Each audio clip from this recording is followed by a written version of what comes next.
કે ભગવાન કૃષ્ણને અર્જુને સાધના કરતા કરતા ધારો કે શરીર શાંત થઈ ગયું તો પછી આ સાધકનું શું થાય?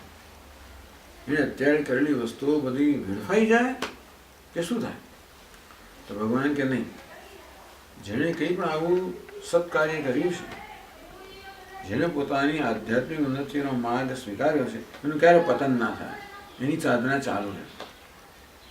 એટલે આપણે બધાએ પૂર્વ જન્મથી કરતા કંઈ ને કંઈ કરતા આવ્યા હોઈએ છીએ. જન્મીએ ને ત્યારે કોઈને કોઈ પ્રકારના સંસ્કાર લઈને જન્મીએ. એટલે કોઈને શ્રી કૃષ્ણમાં પહેલેથી રુચિ હોય, કોઈને શિવજીમાં હોય, કોઈને દેવી. આપણે જોઈએ ભક્તો જુદા તો હોય છે ને. ચાલો પેલા બીજા 5 તો જવા દો, પણ દેવતા પણ આપણે કેટલા બધા છે. તો કેટલાક દેવીના ભક્તો હોય છે, કેટલાક શિવજીના ભક્તો હોય છે. શ્રદ્ધા જ ના બેસે તો શું કરે? ના એ આ તો હું કહું છું કે એ શું બતાવે છે કે આપણે પૂર્વના સંસ્કાર લઈને આવ્યા છીએ. સંસ્કાર, પૂર્વના સંસ્કાર, પૂર્વ જે કરેલું હોય એને સંસ્કાર પડ્યા. એવી રીતે આ યોગમાં, ધ્યાનમાં, બધામાં પણ સંસ્કાર લઈને આવ્યા હોય એ તરફ એમને રુચિ થાય બધાની. હવે આપણને કશામાં શ્રદ્ધા ન હોય એટલે કે આ બધી વસ્તુ અપીલ ના કરતા, અપીલ ના કરતો હોય એવું થાય ને. છતાં એક વસ્તુ છે ને કે આપણે કંઈક આધ્યાત્મિક ઉન્નતિ કરવી છે એવું કંઈક એવું તો આઈડિયા છે, શોધમાં છીએ ટૂંકમાં, એનો અર્થ એવું ને. એ વસ્તુ પણ બતાવે કે અંદર બીજ છે ખરો.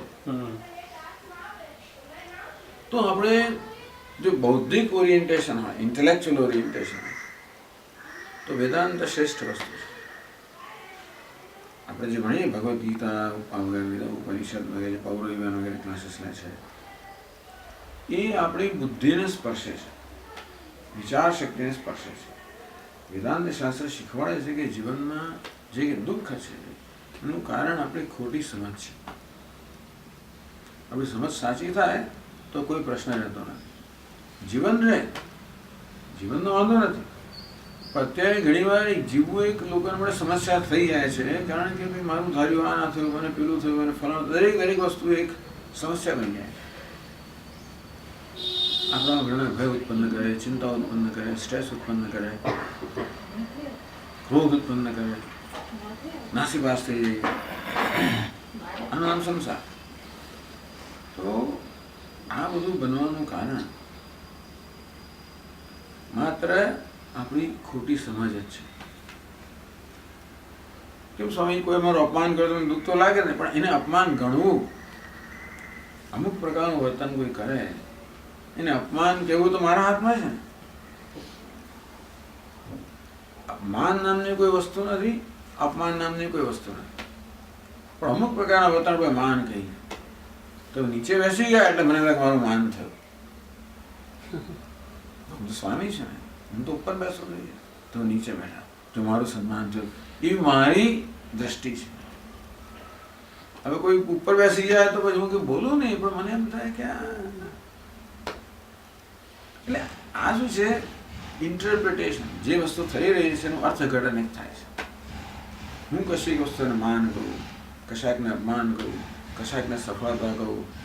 હવે હું જેને સફળતા કહું બીજું કોઈ નિષ્ફળતા પણ કહે, હું જે નિષ્ફળતા કહું બીજું કોઈ સફળતા, દરેકના વ્યૂ જુદા જુદા હોય છે.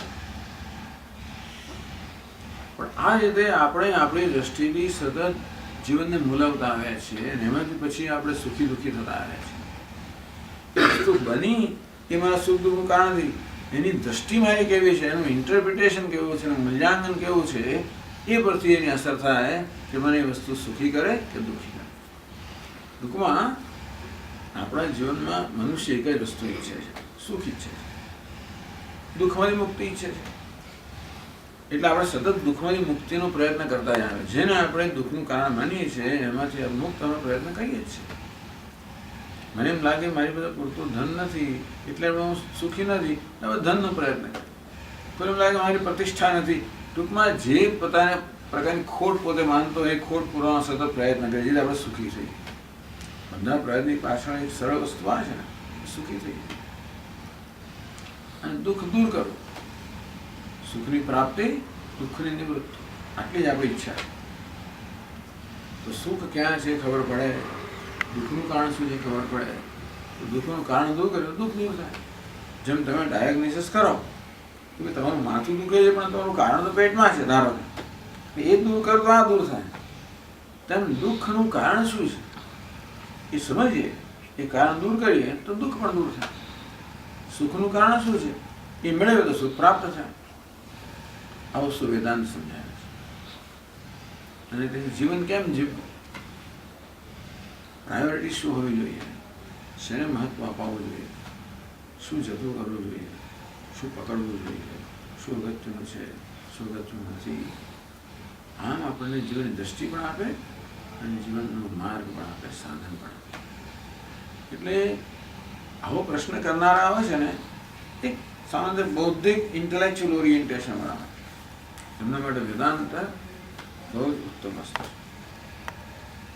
ભગવદ્ ગીતા, વેદાંતમાં ભગવદ્ ગીતા આવે, બીજા બધા ઉપનિષદ નામના ગ્રંથો છે, બીજા છે, પણ એ આપણા બુદ્ધિને સ્પર્શના આવે છે. અત્યારે આપણી બુદ્ધિ કેવી છે, હંમેશા તર્ક લગાવતી હોય છે અને નિર્ણય કરતા હોય છે. જ્યાં જ્યાં તર્ક લગાવીને આપણે બધા નિર્ણયો પર આવેલા છે, જીવન વિશે, પોતાના વિશે, જગત વિશે, જીવન વિશે, તો આપણે સાચો તર્ક આપે. અને જ્યાં પછી આપણે કે ભાઈ મારો આ નિર્ણય બરોબર નથી, તો આપણે છોડતા જઈએ. ખોટા નિર્ણય ભ્રમ કહેવામાં આવે. ભ્રમ એટલે ખોટો નિર્ણય, ખોટી સમજ, ખોટી દ્રષ્ટિ. એ જેમ દૂર થતી જાય તેમ તેમ બધી વસ્તુ સરળ થતી જાય, હલકી થતી જાય, હળવી થતી જાય, મુક્ત થવા જાય. અને જે લોકો ઇમોશનલ છે એના માટે એના માટે ભગવાનનું ભજન. એટલે બધા ઇમોશનલ તો છે જ. એટલે વેદાંતનો અર્થ નહીં કે ભજન નહીં, એવું નહીં, પણ જરા ભાર આને આપવામાં આવે, સાથે સાથે પૂજા અર્ચના ભજન કીર્તન બધું હોય. આપણા આશ્રમ બધું જ થતું હોય છે. વેદાંતનું આશ્રમ કરો, રોજ પૂજાઓ થવાની, બધા પાઠ થવાના સમયસર, તહેવારો પર થવાનું, બધું થવાનું. બધા ઉત્સવો જેવી દર શનિવાર કીર્તન હોય, કીર્તન ભજનો હોય, પછી બધા સ્તોત્ર પાઠ હોય, પૂજાઓ હોય, એ બધું ખરું. પણ ભાર દેવાનો વેદાંત હોય, પેલું એને સપોર્ટિંગ. ઇમોશન હોય ને તો પેલું મુખ્ય ના સપોર્ટિંગ. ડે ટુ ડે આપણે પેશન્ટના એક્સપોઝરમાં આપણે આવીએ ને, એટલે કોમન મારા અનુભવોને ધ્યાનમાં લઈને એક બે પ્રશ્ન એ જો સતત મને પીડે છે, એની પાસે આન્સર ન હોય આપણી પાસે. નોર્મલી આપણે ટ્રાય કરીએ કાઉન્સેલિંગ કરવાની, મારી સમજણ પ્રમાણે કાઉન્સેલિંગ હોય, મારો બીજો તો કંઈ અભ્યાસ સ્વાભાવિક હોય ધર્મનો. પણ મેં કોમન ફેક્ટર અમુક લોકોમાં એક જોયું છે કે હું જિંદગીમાં મારે જ બદલવાનું. પત્ની કર્કશા છે તો એ તમે કીધું સમજણ કેળવી લીધી, બરાબર, એટલે સમજણ કેળવી લીધી તો એની પીડા ઓછી થઈ ગઈ, પણ એની પીડા ખરેખર ઓછી નથી થઈ. એ પીડા સમજણથી કેળવેલી પણ ભ્રમ જ છે, કારણ કે એને સમાધાન કર્યું છે, એને દિલથી તો સ્વીકારી નથી વાતને. પણ ડે ટુ ડે કર્કશા પત્નીનું જીવન એને સતત એક્સપોઝરમાં છે. એક આનો જવાબ મને નથી મળતો કે ન્યાયી સમજણ કેવી રીતે કેળવે. તો સામેની વ્યક્તિને તો આપણે સુધારી નથી શકતા, આપણે સુધારીએ કારણ કે એ પણ બીજી વ્યક્તિ છે. આપણે સમજીએ છીએ તો એ સમજણની એની ઊંચાઈ નથી ઘણીવાર, બરાબર. આ એક પ્રશ્ન. અને બીજો કોમન પ્રશ્ન એ છે જીવવું જ શું કામ છે. તત્વજ્ઞાનીઓને મૂંઝવતો એક જ પ્રશ્ન છે, આત્મહત્યા કરવી કે નહીં.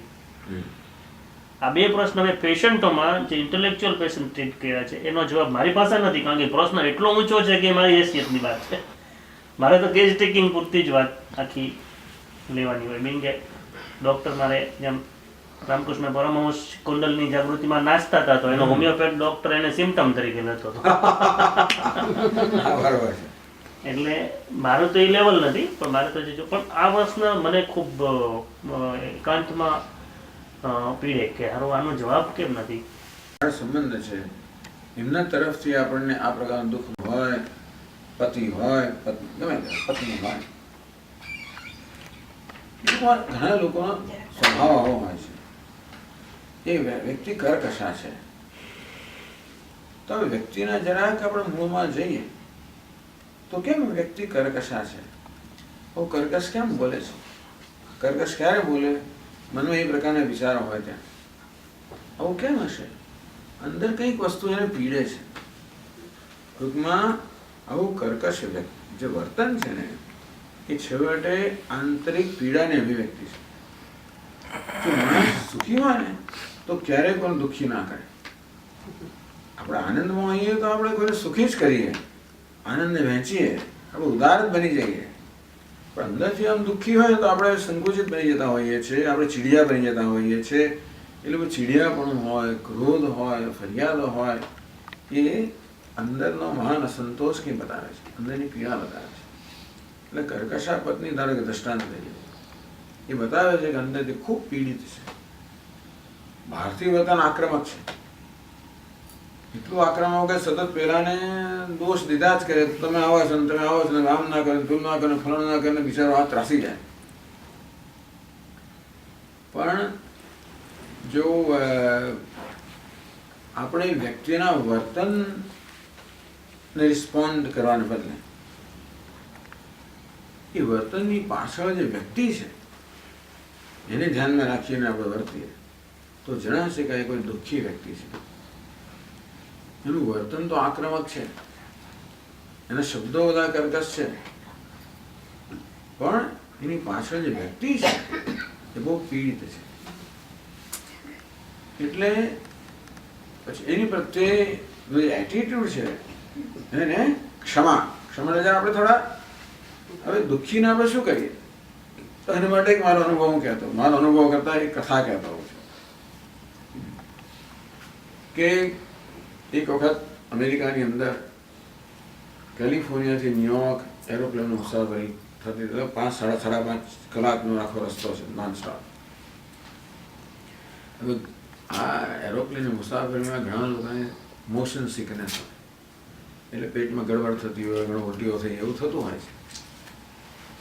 હવે ન્યુયોર્ક આવ્યું પ્લેન અને બધા ઊભા થઈ ગયા સીધા. હજી તો પેલા બારણું ખોલી નાખો એટલે બધા ઊભા થઈ જાય. એવી ઉતાવળ લોકોને, આપણે 6 કલાક બેસી રહ્યા પણ છેલ્લે 10 તરત ઊભા થઈને પેલો આમ સામાન ગણાવે એટલે બધું ચિક્કાર ભરાઈ જાય. વચ્ચેનો રસ્તો હોય તો હું આગળ જવાય ને પાછળ જવાય. આવી સ્થિતિમાં શું થયું, મારી પાછળ ઉભેલો એક માણસ હતો, એને ઉલટી થઈ ગઈ. હવે પેલા બીજા અત્યારથી રાખ્યું હશે અંદર અને એનું કોઈ બહાર જઈને પછી બાથરૂમમાં જઈશ પછી રોકી નહીં શક્યો અને હું આગળ ઉભેલો, હું એનો બરાબર અભિષેક થયો મારા પર.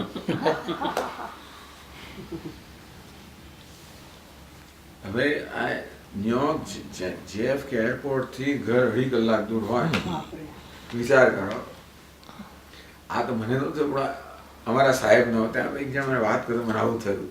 ત્યારથી આ કથા હવે તમે કરો છો. જે માણસે આવું થઈ ગયું, આપણે તમાશો મારવાના છીએ. આપણે જોઈએ છીએ કે બિચારો લાચાર થવામાં લાચાર, અંદર જે બધી કંઈ ગડબડ છે બહાર આવે છે. તેમ વ્યક્તિ કર્કશ હોય, વ્યક્તિ આવી હોય, ચીડે, અંદર કંઈ ગડબડ છે બધી, એ વસ્તુ બહાર આવે છે. એટલે બહારનું વર્તન જેવું તો એક ધડાકે અક્કલ વગર થતો હતો ક્યાં આમ કર્યું તેમ, પણ એ વ્યક્તિની પાછળ જોઈએ કે એને કઈ વસ્તુ, શું આનું કારણ છે, તો અંદરની પીડા એને આવું કરાવે છે. તો તરત આપણે સહાનુભૂતિ જન્મે. વર્તન પ્રત્યે જોઈએ તો ક્રોધ જન્મે. વર્તનની પાછળ વ્યક્તિ છે એને ધ્યાનમાં લઈએ તો સહાનુભૂતિ જન્મે. તો આપણે જેની સાથે પનારો પડેલો છે વ્યક્તિ આવી હોય એના વિશે વિચાર કરીએ કે ભાઈ એને વિચાર જે કંઈ શું પીડા છે આપણે ખબર નથી, આપણે એને પીડા નથી આપી, કંઈ ક્યાંકથી લાવ્યા હશે. લોકો બાળપણો ઉછેરતા હોય ત્યારે જાત જાતના પીડાઓથી પસાર થતા હોય. એની માએ એને શું કર્યું હશે, બાપે શું કર્યું હશે, પેલાએ શું કર્યું ભગવાન જાણે. અને તેથી લોકો ઘણા અન્યાયમાંથી પસાર થતા હોય, ઘણું દુઃખ અંદર ભરેલું પડેલું હોય, એને કારણે બધા સ્વભાવ થઈ જતા હોય છે. બાકી સ્વભાવથી માણસ સારો જ છે. જે કર્કશા વ્યક્તિ છે ને એ પણ સ્વભાવથી તો શ્રેષ્ઠ જ છે. પણ આ બધું સ્વભાવ એટલે સ્વરૂપથી, પણ આવા અનુભવોને કારણે મન આવું થઈ ગયું છે. અને વારંવાર એની અંદરની પીડા છે, વેદના છે, એને ખબર નથી મારી વેદનાનો કેમ નિકાલ કરવો. એટલે આવા વર્તન દ્વારા એની વેદના બહાર આવે છે. તો આપણે એના વર્તનને ધ્યાનમાં ન લઈએ અને વર્તનની પાછળ વ્યક્તિની પીડા છે એને ધ્યાનમાં લઈએ. વર્તનને ધ્યાનમાં લઈએ તો ક્રોધ જન્મે, પીડાને ધ્યાનમાં લઈએ તો સહાનુભૂતિ. તો પછી એ વર્તન આપણે એટલું અસર ના કરે. ચલાવી લેવું એક વસ્તુ છે, લોકો ચલાવી લે છે, એની મર્યાદા હોય છે. ક્યાંથી ચલાવી લેતા? પણ સમજ સાથે થાય પછી તો ક્યારેક ક્યારેક કઈ પત્ની ધારો કે એવા જરા સારા મૂળમાં તો કઈ વાત પણ થાય કે નાનપણમાં શું થયું હતું, ક્યાં ઉછરેલી છે, કયા અનુભવ હતો, તો કદાચ ખબર પણ પડે કે કઈ વસ્તુને કારણે વ્યક્તિ આમ વર્તન કરે છે. આમ કારણની સમજ પડે તો સહાનુભૂતિ જન્મે તો એ વર્તન એટલી પીડા ન પહોંચાડે જેટલી સામાન્ય સંજોગોમાં પહોંચાડે. એક એક્ઝામ્પલ આપું સ્વામીજી. ગઈકાલે એક પેશન્ટ આવ્યો, એને મને પીડા એની સાથે જોડાયેલું હોય એટલે આપણે રૂટમાં જાય. એણે મને છેલ્લે એમ કીધું કે મારી વાઈફ છે ને એ પરમ દિવસે એની માને ઉલટી થઈ રાતના. એ કે આખી રાત મેં માની સેવા કરી પણ એ ઉપરથી મારી વાઈફ નીચેથી સાસુ છે એની તો પૂછવા નહીં તમને ઉલટી શું કામ થઈ, તમને લીંબુ શરબત કરી દઉં વગેરે વગેરે. મેં દીકરા તરીકે મારું અટેચમેન્ટ છે, બ્લડ રિલેશન છે એટલે મેં બધી સેવા કરી. બરાબર. એ કે આ ઘટનાની અંદર મારા મનમાં જે પીડા ચાલી કે એને સાસુ ભલે એને બ્લડ રિલેશન નથી, મારી માં છે હું સેવા કરું પણ એને એમ નથી કે મારી સાસુને આટલી ઉલટી થઈ છે હું જરા લીંબુ શરબત બનાવું આ તે વગેરે. સવારના ઉઠીને મેં મારી પત્નીને કે એટલું જ પૂછ્યું કે બાને આટલી રાતના ઉલટી થઈ તને એમ ના થાય કે આ જરા બાને લીંબુ શરબત બનાવી દઉં, બા તમને કેમ ઉલટી થઈ, શું જમ્યા હતા વગેરે, કાંઈ બીજી વાત નહીં. એને એક લીટીમાં મેં ખાલી એટલું પૂછ્યું કે એમ તો ટેવ છે, તો આવું કે એમ તો ટેવ ઉલટી કરવી ટેવ છે કે સાહેબ મને કે આ ડિસીઝ છે, મેં એની ઉલટીઓ કરાવી, મેં એને લીંબુ શરબત પછી મેં બનાવી દીધું લીંબુ શરબત વગેરે. તો કહેવાનું તાત્પર્ય શું છે કે આ એક પીડા. હવે એ વ્યક્તિ છે એની વાઈફ આપના કહેવા પ્રમાણે જો સહાનુભૂતિથી એની પત્ની સામે જોવે પણ એની આ ફરજ ચૂકે છે એને કારણે હું સેન્ડવિચ થઈ જાઉં છું. જે કામ પત્ની એની રીતે પછી માં તો એમ જ કહેવાની છે કે ભાઈ જો તારી ઓળમાં ખબર પૂછા આખી રાત ઉલટી કરતી હતી કે મેં તો એવો રસ્તો કર્યો કે માને એમ કહું કે હવે તને તો ખબર છે મોટી ઉંમરની મેરી પેલા મરવાની છે ને તો પેલો સમય એને આપી દો ને તારી આ જિંદગીમાં કાઢવાની જ છે એમ સમજાવું. કારણ કે ઓલી 10 વર્ષ જીવે તો ભલે તું હજી મારી પાસે 35 વર્ષ જીવન, તું હજી 30 વર્ષની છે, તારી આયુષ્ય 60 વર્ષ ગણીએ ને એ અત્યારે 60 વર્ષની છે તો કેદી જે એટલી ખબર પડે એને થોડુંક સમય મને દઈ દેવા દે ને એમ કરીને કે હું માથાકૂટ કરું કે. પણ એનો એક જ પ્રશ્ન, મને ટાઈમ ન થપતા આવીને મા પાસે બેહો છો. હવે માં માંદી હોય તો પછી આને તો પૂછવું જ નથી. એટલે આ કોમન સમસ્યાઓ મેં ઘણી વખત પેશન્ટ એમાં પતિ પણ જવાબદાર તો ખરો જ. એ એને પરણ્યો છે મા સાથે કે આની પરણ્યો છે? પરણ્યો છે એના માટે, સાથે સમય ગાળવા માટે.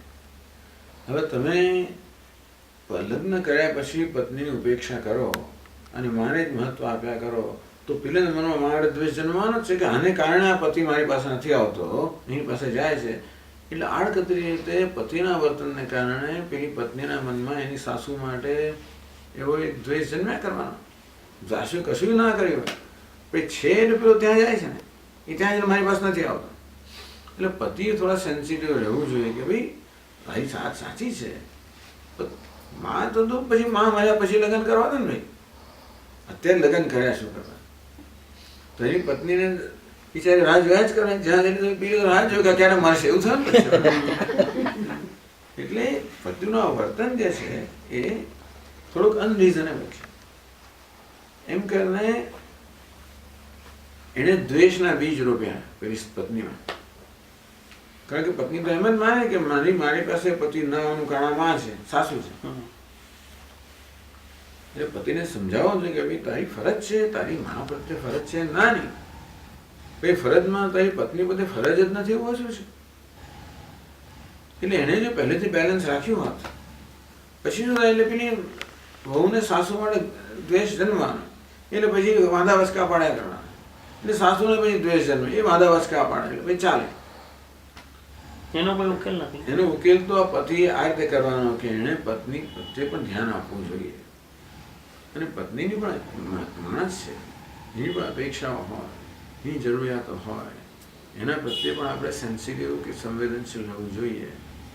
એવું ન કર્યું તો હવે કરે. અને બીજી વસ્તુ એ છે ને કે આપણને આ ઇતિહાસની ખબર નથી કે સાસુએ વહુ સાથે કેવો વર્તાવ કર્યો છે. બહુ જ્યારે નવી નવી ઘરમાં આવે તો એ તો નવી હોય છે અને સાસુ તો ઘરની છે, તો એણે પોતાની પુત્રવધૂનો આવકાર કર્યો છે કે નહીં, એનો સ્વીકાર કર્યો છે કે નહીં, એની કાળજી કરી છે કે નહીં? સાસુ એમ જ અપેક્ષા કે હવે મારી કાળજી કરવાની. ભાઈ કરવા માટે એક સંબંધ પહેલાં બંધાવો છે ને, કાળજી ક્યારે થાય? કશીક બોન્ડ જેનો સંબંધ એવી જાતનો સંબંધ બાંધવાનો સાસુએ પ્રયત્ન કરવો જોઈએ કે આ તો કોમન પ્રશ્ન છે. આ એક જ તો જ. એ બંધાયો ન હોય અને અપેક્ષાઓ એવી ને એવી જ હોય તો પેલીનો ઉમળકો ના જન્મે ને. એને એનામાં સેવા કરવાનો ઉમળકો જન્મે એવું કંઈક આપણે વાતાવરણ ઊભું કરવું જોઈએ. આ સમજ નથી હોતી લોકોને. સ્વભાવ બદલી શકાય સ્વામી? આપણે નક્કી કરતો બદલી શકાય. બીજાનો સ્વભાવ આપણે ના બદલાય, આપણો સ્વભાવ બદલાય. હા. બીજાનો ક્યારે બદલાય? આપણે આપણો સ્વભાવ બદલીએ તો કદાચ બીજો પોતાનો સ્વભાવ બદલવા માટે લાગે ચાલો આ બદલાય છે તો લાવ હું પણ બદલાવું. તું બદલા એમ કહું તો કોઈ નહીં થાય. એને બદલવાનું એક વાતાવરણ આપણે ઊભું કરવું પડે. આપણે પોતાના વર્તન અઘરું છે. અને આ પ્રશ્ન સ્વામીજી છે ને કે ભાઈ એક ડિપ્રેશનની સ્થિતિ કહેવાય પણ જીવવું શું કામ જોઈએ? What is the aim of life? આ તો ડિપ્રેશન કેમ આવે છે? એક સેલ્ફ ડિસસેટિસ્ફેક્શન, આત્મા વિશેનો અસંતોષ, પોતાના વિશેનો અસંતોષ. દરેકને પોતાની પાસે અપેક્ષા હોય છે કે હું કેવો હોવો જોઈએ. આપણે આપણી જાતની તુલના બીજા સાથે કર્યા કરીએ અને પછી આપણે આપણી જાતની અપેક્ષા રાખીએ કે ભાઈ મારે તો આમ હોવું જોઈએ, તો પેલો કેટલું આમ, એની કેટલી આવક છે, મારી કેટલી છે, પેલો કેટલું ભણ્યો, હું કેટલું ભણ્યો, હું એટલે હું કેવો હોવો જોઈએ એ પ્રકારની મારી પાસે અપેક્ષા હોય છે. અને જ્યારે હું મારી અપેક્ષાથી ઊણો ઉતરું ત્યારે મને મારા વિશે એક અસંતોષ થાય કે હું જ બરોબર નથી. આમ દરેક મનુષ્યના કે મોટાભાગના મનુષ્યના મનમાં આ પ્રકારની વિચારધારા ચાલતી હોય કે દરેક જણ પહેલાં તો બહાર કોઈની ટીકા કરે ને પહેલાં પોતાની ટીકા કરતો હોય છે. એનો બહાર જે અસંતોષ છે ને એનું મૂળ કારણ પોતાના પ્રત્યેનો અસંતોષ છે કે હું એટલો હોશિયાર નથી, જેને મારી નોકરી તો આવી જ છે, જેને મારાથી પેલું ના થયું, જેને મારે તો આને ના ખુશ કરી શક્યો, કે મારી પત્નીને ખુશ કરવી જોઈએ પણ ના થયું, માને ખુશ રાખવી જોઈએ ના થયું, સાહેબને ખુશ રાખવો જોઈએ ના થયું, મને બઢતી મળવી જોઈએ ના મળી, પેલી નોકરી મળવી જોઈએ ના મળી. એમ સતત પેલી એક રનિંગ કોમેન્ટ્રી ચાલતી હોય છે અંદર. અને we are always judging hours. આપણે સતત આપણી જાત વિશે જજ કર્યા જ કરતા હોઈએ છીએ કે હું કેવો છું, હું મારી જાતને એપ્રૂવ કરું છું કે નહીં, હું પોતે મારી જાતને એપ્રૂવ કરું છું કે નહીં, પાસ કરું, પરીક્ષામાં ઉત્તીર્ણ કરું છું કે નહીં. અને ઘણી વાર કેટલાક ઉત્તીર્ણ થાય, ક્યારેક ન થાય, એમ ચાલે. પણ ઘણા લોકો વારંવાર નપાસ થયા કરે પોતાની દ્રષ્ટિએ. કદાચ દુનિયાની દ્રષ્ટિએ માણસ સફળ હોય એ મહત્વનું નથી. મારી દ્રષ્ટિએ હું સફળ છું કે નહીં. આમ મારી તો ફેલ કર્યા જ કરું, મારી અપેક્ષાઓ વધારે મારી પાસેથી હોય એટલે પોતાને પ્રત્યેનો સંતોષ, ડિસસેટિસ્ફેક્શન ઓફ ધ સેલ્ફ, એને કારણે મને મારા પ્રત્યે અભાવ જન્મતો જાય. એ ડિપ્રેશન લઈ આવે છે. ડિપ્રેશનનું પહેલાં શોક જન્મે, પછી ડિપ્રેશન જન્મે. શેમાંથી? પોતાનો અસ્વીકાર, પોતાનો તિરસ્કાર. ઘણા લોકો પોતાનો તિરસ્કાર કરતા થાય છે કે હું આવો જ છું. ઘણા લોકોને ટેવ હોય છે કે પોતાનો દોષ આપ્યા જ કરે. ઝાડ ત્યાં પડે તો કે હું કંઈક કારણ છું, કશું ત્યાં થાય એટલે તરત પોતાને દોષિત ઠરાવે. આમ પોતાને દોષ આપતા હોવાના કારણે, પોતાને નપાસ કરતા હોવાને કારણે, પોતાની ટીકા કરતા હોવાને કારણે પોતાના વિશે અંદર બહુ અસંતોષ કે બહુ દુઃખ હોય છે. અને એની માત્રા વધી જાય, ડિપ્રેશન થાય. અને પછી કોઈ હોપ જ્યારે ન દેખાય ત્યારે શા માટે જીવવું? આ પ્રશ્ન ઇન્ટેલેક્ચ્યુઅલનો નથી, આ પ્રશ્ન દુઃખી માણસનો છે. ઇન્ટેલેક્ચ્યુઅલનો પ્રશ્ન નથી. પણ જીવનમાં કોઈ જાતની આશા જ ન દેખાય. કંઈ જ્યાં હવે બહાર ગડમથલ કર્યા કરે પણ જે જગ્યાએ આ તકલીફ છે ત્યાં કશું ન થતું હોય, આ બધા વેદાંત કામ લાગે. આ બધા પ્રશ્નો ઉકેલવા માટે. પણ આવું જે ડિપ્રેશન હોય ને એની સાથે જ્યારે વાત કરવી કે તને તારા વિશે કેવું લાગે છે, તું શું માને છે તારા વિશે, તો જીવન કેવું છે, તને સંતોષ છે, શું છે, જો એ વાત ધીમે ધીમે કરે તો કદાચ આપણને ખબર પડશે કે એને પોતાના વિશેનો ઘણો એની બધાના વિશે અસંતોષ છે, પણ એ બહારના અસંતોષનું કારણ અંદરનો અસંતોષ છે. એની માત્રા વધતી જાય તેમ દુઃખ, વિષાદ, સેડનેસ વધતી જાય. એ વધતા વધતા ડિપ્રેશનમાં પરિણમે, બધે સુઇસાઇડલ ટેન્ડન્સી આવે. એટલે બરોબર છે, પણ હોમિયોપેથીની આ સારી વસ્તુ છે. આમ તો દરેક ડૉક્ટરના લોકો કહે છે, આ લોકો એલોપેથીની અંદર ડૉક્ટરને કહે કે ભાઈ ખાલી દવા નથી આપવાની, તમારા આખા પેશન્ટને જોવાના છે. મોટા ભાગના લોકો સિમ્ટમેટિક ટ્રીટમેન્ટ આપી દે. એટલે એક આ વસ્તુ એવી છે જે હોમિયોપેથી તો બહુ ઊંડા ઉતરે એ લોકો તો. Root cause. એટલે બહુ એટલે ડે ટુ ડે વાંધો કેમ પડે? અમે રોજ પાપ કરીએ છીએ એ રીતે. ના ના, દોષ જોવામાં વાંધો નથી, તમે એ તો કાઢવા માટે જુઓ છો. ધરાવવામાં વાંધો છે. દોષ તો દેખાય જ ને, આંખો છે તો દેખાવાનું તો છે જ ને, પણ એને જ મહત્વ આપવું નહીં એમ. એટલે જ અથવા તો એને ધ્યાનમાં ના લાવવું. એટલે અમારે દોષ જોઈને જ દવા કરવાની છે ને. એટલે એના શું છે, મેં ઘણી વખત જો બહુ સુપરફિશિયલ લેવલે હોય ને તો કાઉન્સેલિંગથી માણસ મટી જતો હોય છે.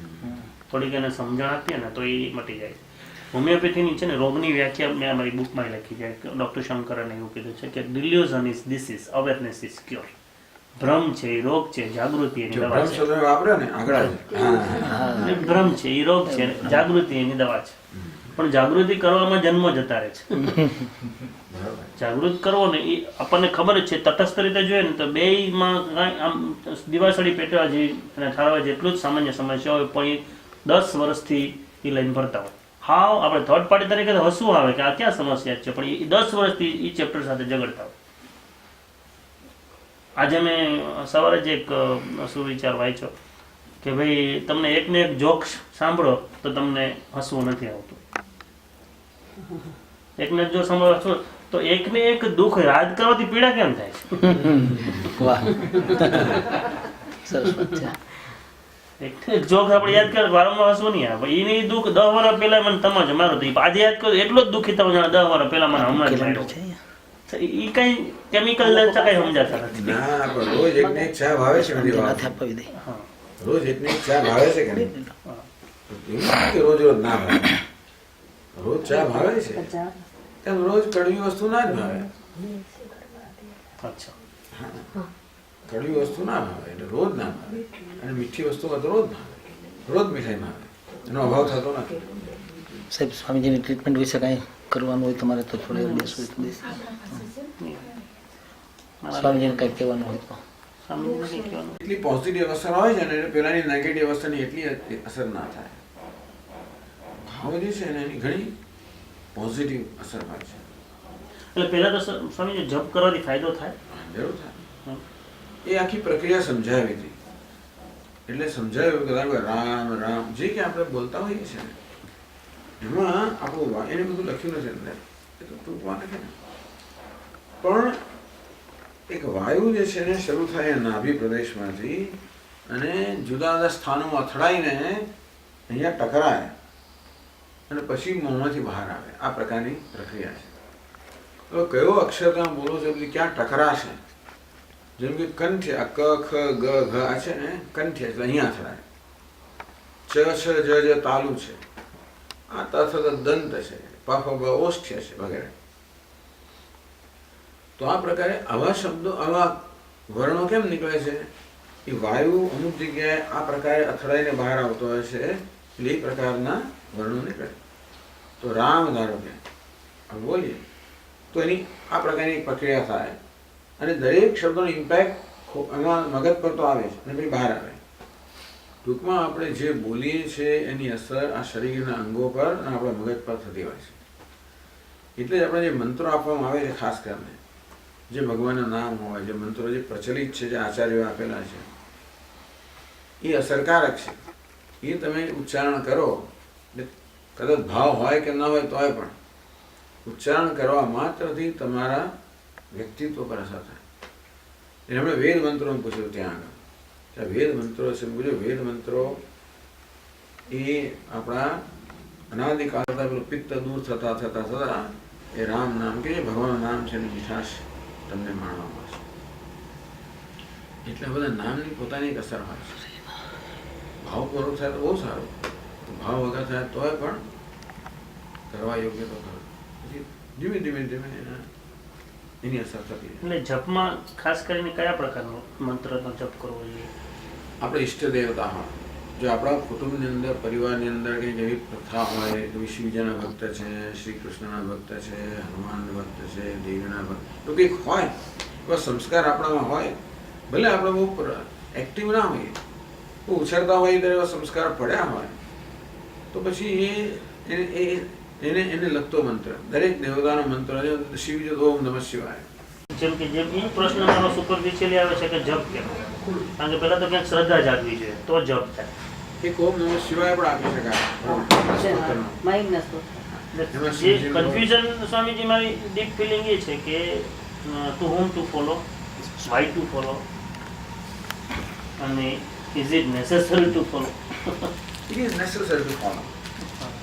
જેથી આપણે કંઈ ગાઈડન્સની જરૂર તો હોય, અને કોઈને ફોલો કરો જે હવે ચાલો આ તો આપણે મળવાનું થયું અને તમને કંઈક આપેલું, ચાલો કંઈક શરૂ કરો, જોઈ લઈશું આગળ એમાં કંઈ નુકસાન થવાનું, અને શક્ય છે કે આપણે લાભ મળતો રહે છે. કંઈક શરૂઆત કરીએ છીએ ધીમે ધીમે પછી આગળ ગોરખ જાગે. એમ સ્વામીજીએ શરૂ કર્યું એમ તમે એ જ રીતે શરૂ કરો. સ્વામીજી એટલે એમ કે કર્યું છે તો ઘણું. એટલે કે ભાવ તો અંદરથી એક જ હા, હોય. સેવાનો જ ભાવ અંદરથી કરો. દાખલા તરીકે કાંતિ કાકાને મેં પ્રશ્ન પૂછ્યો હતો ને, તો કાંતિ કાકાએ મને એટલું જ કીધું હતું કે હોમિયોપેથી ડૉક્ટર તાર થવું હતું. મેં કીધું નહીં. એ કે થયો ને, જે આપણી ઈચ્છાથી નથી થતું ને, ઈશ્વરની ઈચ્છાથી થાય છે. કાંતિ કાકાએ મને આવું કીધું. અને મને કીધું હોમિયોપેથ થયો, થવું હતું ના થવું નહોતું, તો થયો ને થયો. તો કોના માર્ગદર્શનથી થયો?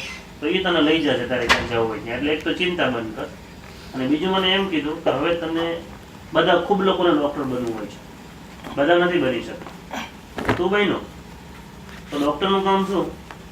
લોકોના દર્દ દૂર કરવાનું, સેવા કરવાનું, બસ. તો એ કહે કે તારે કાંઈ ભજન કરવાની જરૂર નથી. એટલે એક વાત એને એ મને મિશનમાં આપી કે ભાઈ લોકો માટે વિદ્યાનો ઉપયોગ એમ. એટલે સમાજ માટે વિદ્યાનો ઉપયોગ તો એ તો કરીએ જ છીએ ડે ટુ ડે. એ બહુ સરસ છે. અને એટલે આ વસ્તુ જ એટલે એને કે તારે કઈ અધ્યાત્મમાં જવાની કે જપ આ તપ અધ્યાત્મ કરવાની છે. એક સેવાની ભાવના એ અધ્યાત્મની પ્રારંભ છે. અધ્યાત્મ છે. સેવાની ભાવના હોવી અને સેવા કરવી એ અધ્યાત્મની ચાવી છે. બધુંય હોય અને આ નથી હોતું તો બધું કામ નથી કરતું. આ હોય તો બધું આવતું હોય છે. એટલે સેવા તો બહુ જ ઉત્તમ વસ્તુ છે, અને ડૉક્ટરને સેવા કરવાની બહુ શ્રેષ્ઠ તક છે. લોકો સામે ચાલીને સેવા લેવા આવે છે. એ માટે હું ભાગ્યશાળી છું, કોઈ મને શંકા નથી. અને બીજી ક્યારેક પીડા સ્વામીજી જે એવી થતી હોય છે, દાખલા તરીકે કોઈ પેશન્ટમાં આવો પ્રશ્ન આવતો કે સમજાવતો કે ભાઈ કોઈ હિન્દુ છોકરી છે કે મુસ્લિમોને પરણે તો બી બહુ પીડા થાય મને. એ સમજણ હજી હું નથી કેળવી શકતો કે એ બહુ એટલી હદે હું પરેશાન થઈ જાઉં કે ના પૂછો વાત. એ આખી ભ્રષ્ટ જ થઈ કહેવાય ને આપણી ભાષામાં તો. પણ એ જે સ્થિતિ છે ને ક્યારેક બહુ પીડા જન્માવતી હોય છે. પણ જેવું છે ને આ પણ ભગવાન નક્કી કરતા હોય છે. આ લગ્ન વસ્તુ એવી છે ને એમાં આપણો એટલો સંકલ્પ હોતો નથી. એ થતું હોય છે, આપણે કરીએ છીએ એના કરતાં એ થતું હોય છે. વધારે કોઈને સંપર્કમાં આવવું, કોઈ આપણને ગમવું ના ગમવું, એટલે કે એમાં પ્રારબ્ધ હોય છે.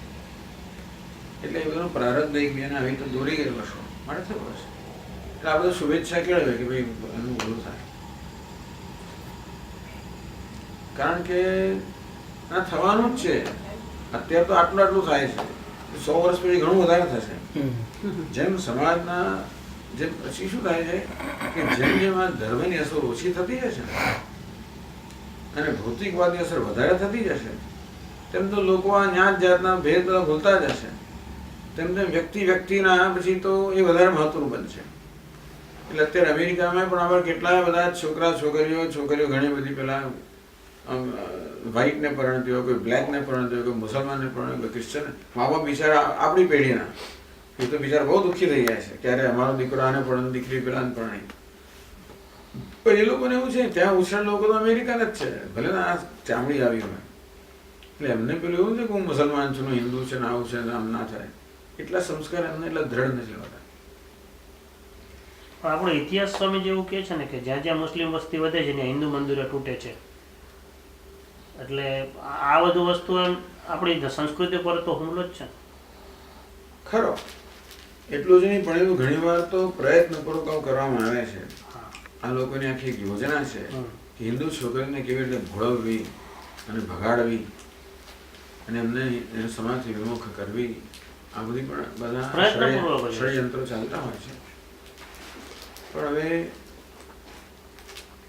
પ્રારબ્ધ અને આપણે પ્રાર્થના બે વસ્તુ આપણે કરી શકીએ. આપણે દુઃખી થવાનો બહુ અર્થ નથી. જે વસ્તુ આપણે બદલી શકતા નથી એના વિશે દુઃખી થવાનો અર્થ નથી.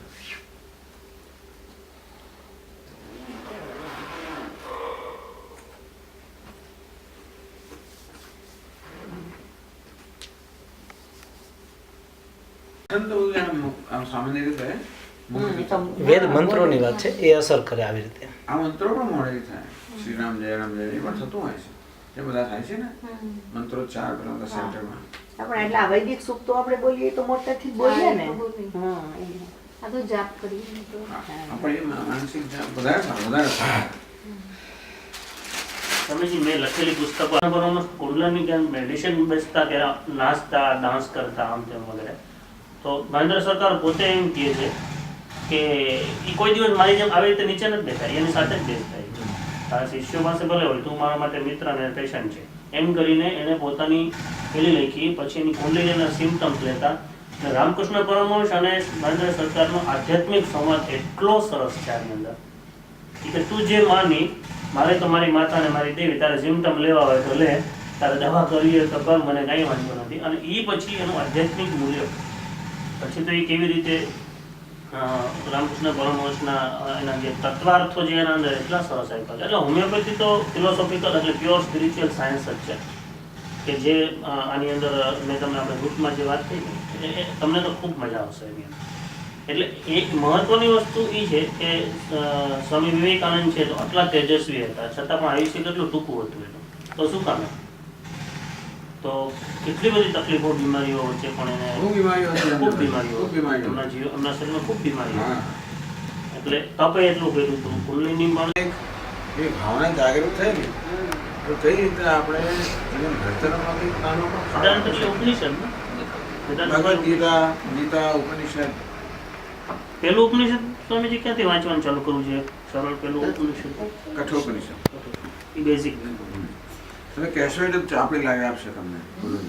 એટલે પેલું જે ઓલું ગીતા ઓલું મળે છે સુરતનું ના ના ના, આપણું જ છે. કઠોપનિષદ સ્વામીજીનું સ્વામીજીનું નચિકેતા કઠોપનિષદ છે. હું તમને આપીશ કઠોપનિષદ કઠોપનિષદ છે. સ્વામીજીનું એના પોતાનું. મંત્રોના હા, આખું આખું સમજાવેલું છે ને, આખું આખું બહુ ભાષાંતર નહીં, આખે આખું વિવેચન. એનું વિવેચન જ હોય. અચ્છા. Explanation. ખાલી ગીતાજીના 700 શ્લોક નહીં, એક એક શ્લોક ઉપર એનું વર્ણન. હા છે ને. મેં કીધું ખાલી તો ભાષાંતર વાંચવાથી તો ના, નહીં સમજાશે નહીં. ના, એટલે ઉપનિષદમાં પેલું કઠોપનિષદ. હા, હા. એ સ્વામીજીનું છે જ, એ તમને હા, ત્યાંથી સમજ ઉપનિષદ પડે ને. કચ્છથી ચાલુ કર્યો તો નચિકેતા ધર્મરાજાના એક ગીતા દર્શનનું આપણું પુસ્તક છે જે આપશે તમને. હા, આપીશ. એ એવું છે કે દરેક અધ્યાય લઈને અધ્યાયનું આખું વિવેચન છે. એક એક શ્લોકની કડાકૂટમાં ન પડવાને બદલે જે અગત્યના શ્લોકો અને અગત્યના વિષયને આવરી લેતું સરળ ભાષામાં છે. એટલે આખું ગીતાનો શું ગીતા શીખવા માંગે છે હમણાં એનો પહેલા ખ્યાલ આવી જાય. એ તો ના પહોંચાડી દેશે, એ તો ડૉક્ટરને પહોંચાડી દેશે. એટલે એ પહોંચાડશે ગીતા દર્શન. ગીતા દર્શન ને કઠોપનિષદ બે બે આપી આપણે આવી જશે. ના, પણ પૌરીબેન ને અનિલભાઈ તો સતત બહુ સતત એકદમ સિન્સિયર. એટલે એ પ્રશ્ન દીકરામાં થતો હોય ને, બાળક માધું પડે માં મારી પડી જતો હોય, એટલો બધો પેલું ઘાટ સંબંધ હોય ને, એટલી સેન્સિટિવિટી હોય છે. એવી આપણે આપણામાં જાગૃત થઈ હોય તો આપણે એવું થાય. તો પ્રયત્નપૂર્વક આપણે એક અંતર કેળવવું પડે. આપણે બંને સૂચન આપવું પડે. ત્યાં છે, અહીં નથી. અને એ અંતર ધ્યાન રાખે અને પછી જે કામ કરવાનું એ કરે. એ તો ખતરનાક મારો કાળ હતો દોડ. હા, સાચી વાત છે. આ પ્રાણાયામથી થઈ શકે આ ડિસ્ટ આ રીતે પ્રાણાયામની વેલ્યુ ખરી આધ્યાત્મિક? ખરી પ્રાણાયામ વેલ્યુ થાય. પ્રાણાયામથી ઓવરઓલ તમારા મન પર અસર થાય. પણ સ્પેસિફિક વસ્તુ આપણે સ્પેસિફિક વસ્તુ કરવી પડે. ટ્રીટ કરવી પડે. પણ આ એક એનો આ અંતર કેળવવાનો ઉપાય છે. Create distance, you become one. આ બે છે તે એક થઈ જતું હોય છે. સિનેમા જોતા ઘણી વાર આપણે એવો ઓતપ્રોત થઈ જાય ને અંદર કે આપણે પેલા જ બની જઈએ ને એની પીડા આપણે કે એનું સુખ આપણે અનુભવવા મળે થતું હોય છે આપણે આપણે આંસુ આવવા મળે એવો ઓતપ્રોત થઈ જાય. પણ જે લોકો ખરા વિવેચકો છે એ ઓતપ્રોત ના થાય. એ લોકો તો બરોબર અંતર જાળવી રાખે તો જ સિનેમા કેવો છે એ લોકો મૂલ્યાંકન કરી શકે. એમાં વેદાંત તો સાચી તટસ્થ વસ્તુ કઈ એમ સારી વસ્તુ કઈ એમ ડોક્ટર માટે સારી વસ્તુ આ છે કે અંતર કેળવવું. એના માટે વેદાંત ઉપયોગી થાય. તો તમે આપશો ને મને વાંચી એટલે જ બોલી વાત